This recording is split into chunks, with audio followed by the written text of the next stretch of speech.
Yeah, young guys. Just another quick update. I got this panel back on the other day.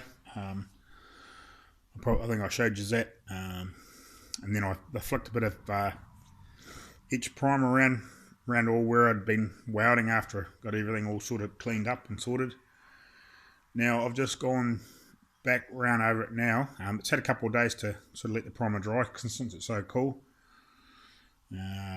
So I've just gone around where I've welded everything back on and around all the sort of joints just with some seam sealer.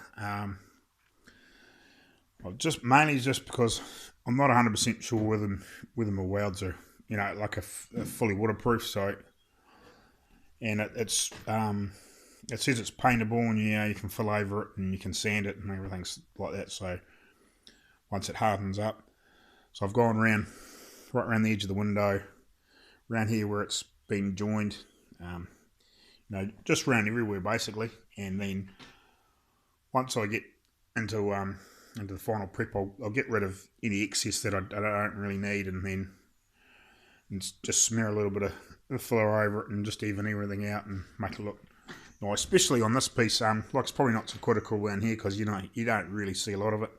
I'll tidy this up a little bit, but this will be all, it'll be all covered in filler. You're never going to see that bit because it's going to be underneath the window rubber. Now we'll make it look as nice as we can, but at least now it's all back on, it's all repaired. I've still got to do a little bit of clean up underneath. I haven't got to the underneath sort of side of it. Like it's mainly just a bit of tidy up and flick a bit of paint in there and make sure there's no rust not going to come back from underneath from that side of it. But it's all repaired in there now, back on, all welded back on, and hopefully all weatherproof now and waterproof. So at least the water's not coming in from the wrong direction anyway.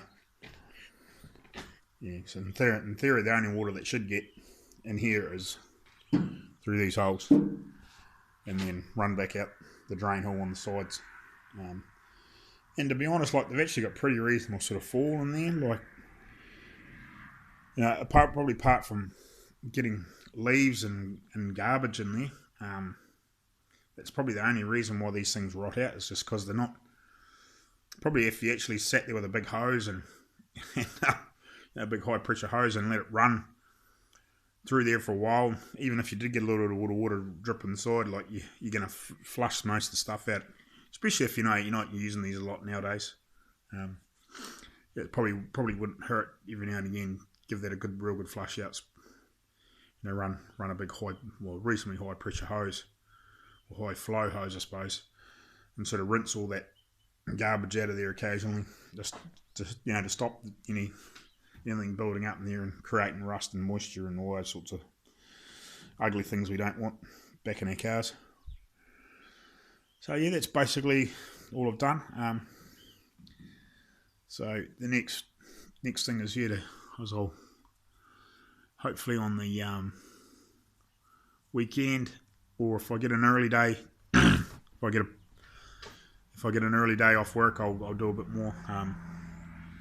Again, as I said the other day, my biggest problem in here is light at night.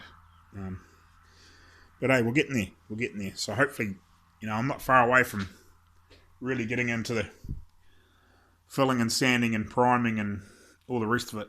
So, and the only other thing I want to do is now that I've got this back on, I can start filling the engine bay back up with my spare block and bits and pieces.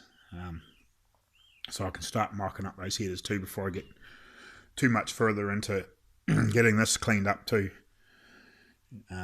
Underneath all this it's all bare metal. I actually bare metaled the inside of the engine bay because it was really ugly originally. So apart from the bottoms of the chassis rails, or the chassis rail, frame rail, what do you want to call it, I didn't bare metal right down into there. It's just been cleaned up and sanded and all that sort of stuff, as you guys seen in earlier videos. So yeah, I want to get that engine in and mock up these headers and sort of bolt everything in there that sort of needs to be in there that's going to be in the road, like gear linkages and all that sort of stuff. It would be like, to be honest, like if I had quite a bit of spare money, like I'd probably go coilovers and change my top arms and all that sort of stuff, so get more room, get rid of the torsion bars and all that sort of stuff out of the road. But hey, like it's not a big drama. We'll make do with what we can. So that'll do in the meantime. I've actually got quite a few videos I need to join together and put up, but so I haven't sort of done anything for a while. So I might go do that and post some videos. Alrighty, cheers.